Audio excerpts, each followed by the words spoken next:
Let's start with the big announcement on Wednesday that Amir Khan could be a world champion by June the 27th. Khan is stepping up to light welterweight to face Kotelnik for the WBA crown.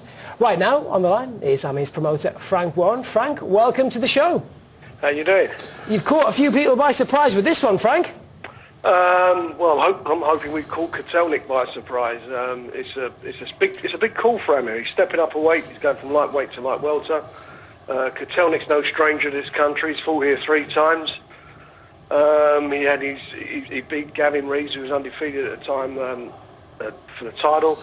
And I feel that Amir needs a challenge. I think he needs a challenge now. I think if he gets these sort of tasks in front of him, I think it brings out the best of him, and I'm hoping that he will have the speed and the ring sense to beat Kotelnik.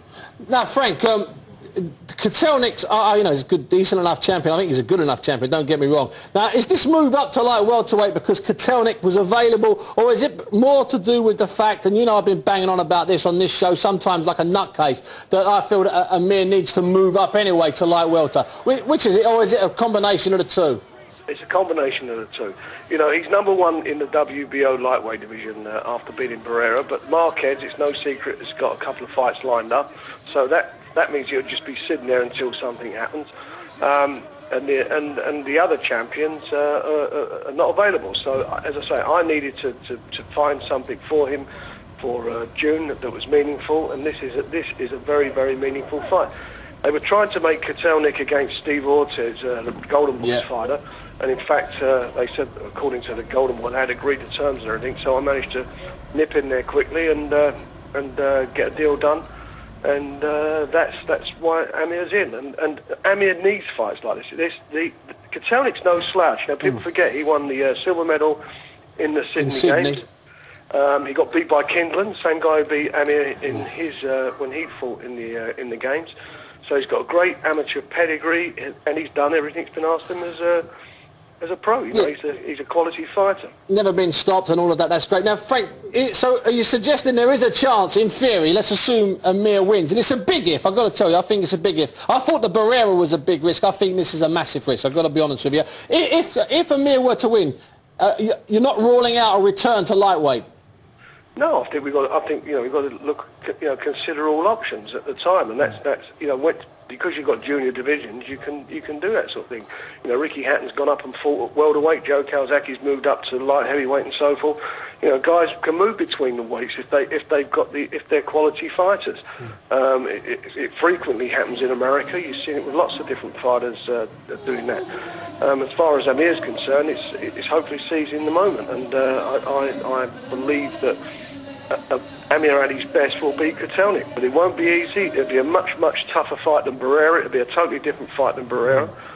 But he's really gonna have to be disciplined in this fight to win it. Now, what about once he wins it, Frank? Have you had to make any concessions anywhere else? Will he have to fight Ortiz? Is there anything on the table? Or once he wins it, will he have a bit of breathing space before mandatories? Do you know what? I just want to see him win it. If he wins it, and I hope he does win it, then we can then look at our options. At the moment, everybody's focused on the 27th of June because nothing's a foregone conclusion. And remember, this is Amir Khan, who a lot of people, so-called people who were so-called knowledgeable in the sport, were writing off. Hey, listen, valid after the Prescott defeat. I mean, you worked wonders with the Fagan. That was a brilliant match. That was inspired. It was a good piece of matchmaking. He was a tough, durable kid. The Barrera thing was inspired. You know that. And I'm not an after-timer. I said beforehand I still thought Barrera could beat him going up to the first bell. I still thought Barrera would beat him. And I think this, in my opinion, is possibly a weight division and a fight too soon. Were you tempted to try and get one fight in at light welter and take Kotelnik, hold him down till November? Well, that was a consideration, and that, as you say, Stephen, is what makes it such an intriguing fight, because he is stepping up.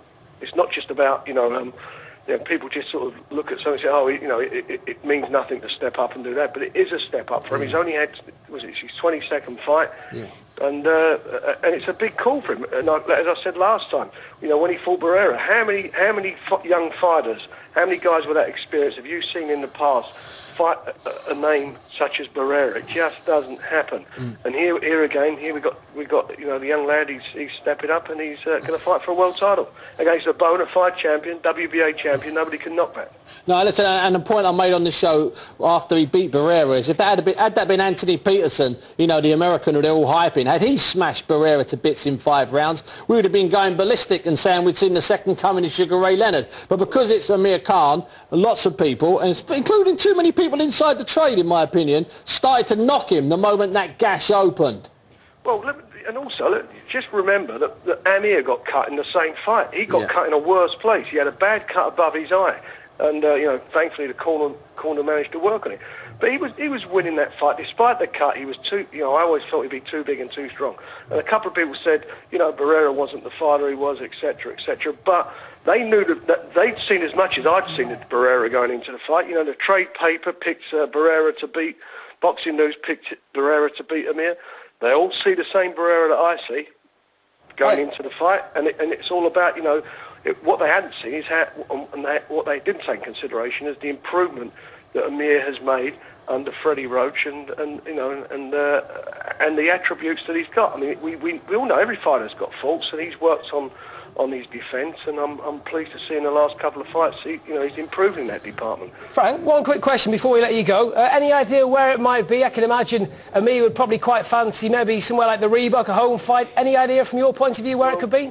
We're looking at a couple of venues, and the thing about it is, well, obviously it's going to be in the UK, and that's another thing. The Kotelnik, he badly wanted the fight when he heard that Amir said that he didn't, you know, he didn't feel he was one of the best champions out there. So he's got the bit between his teeth as well after Amir said that about him. Yeah, but Amir was joking. Amir was joking because we had Ricky on, he said Junior. We had Carl Fletch on, he said Joe Kazaki. It was a gallop. You've never seen Amir smile so much. It's like you said you give him a bonus of 50 grand. Right. Well, I didn't know that. It's not how I've read. It just goes to show, you know, some of these people who do, you know, out on the internet, some of the old internet jockeys, the things that they, the spin they put it. But anyway, it's a good fight, quality fight. It'll be on 27th of June. We're announcing the venue next week, and you know, you should be there. There's going to be a lot of other good fights on the card. Our 3 Olympians will also be boxing on the same card, providing they come through in Belfast. Frank, thanks very much. We'll speak to you later on. Thanks, kid. You're welcome. All the best. See ya. Cheers, Frank. Well, there we go. Well, I'll be interested. You know, the situation with the emails.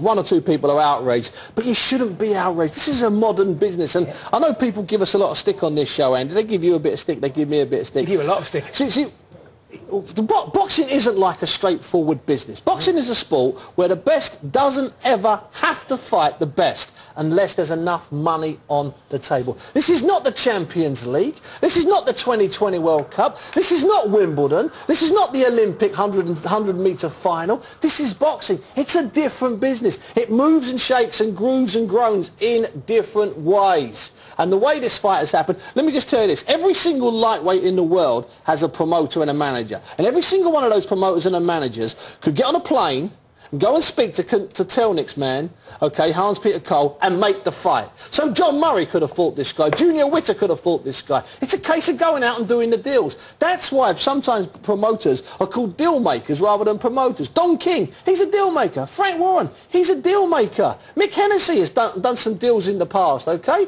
Let's get it right. This is what boxing's about. It's about going out and getting the best deal for your fighter, the most amount of money and the least amount of risk. One guy here, I've got to mention him, I love this guy, US Kayam. He suggests that Amir Khan should fight Edwin Valero, who's 25-0, 25 quick, or Prescott, who's 21-18 quick. I tell you what, Mr. Kayam, what's Amir Khan ever done to you? That's staggering. Bunsey. That is my name. Frank mentioned there about Amir Khan had said, as we know, tongue-in-cheek, that Kotelnik was the worst world champion. Let's just put this into context. We'd asked a few boxers who the worst world champion was. It's part of the competition we're running right now. Should we have a listen to what Amir Khan has said? We should do, because it's a debate. Even online now, some people say, oh no, Amir Khan's serious. Have a look at his face and you tell me if Amir Khan is serious in this clip. Kotelnik, the light welterweight Ukrainian world champion. I'm a lightweight and I think I can go up and even beat him. You know, I get so many fan mail saying, why don't you fight him? It'll be an easy fight for you and you win a world title. You know, and you know, I don't know, yeah. So I think he's probably the worst world champion out there. But It's hard to say, but we watched the show. Steve Bunce is in, it's a good show. Get a lot of criticism from it, but I think just part of it. Oh, he was having unfair. a laugh, wasn't he? Not at the end. He was very serious at the end. To point out, Amir was going to be on the show today, but 2 reasons. He's filming, and they want to keep it for their major press conference. Let's move on, Andy. Let's crack on.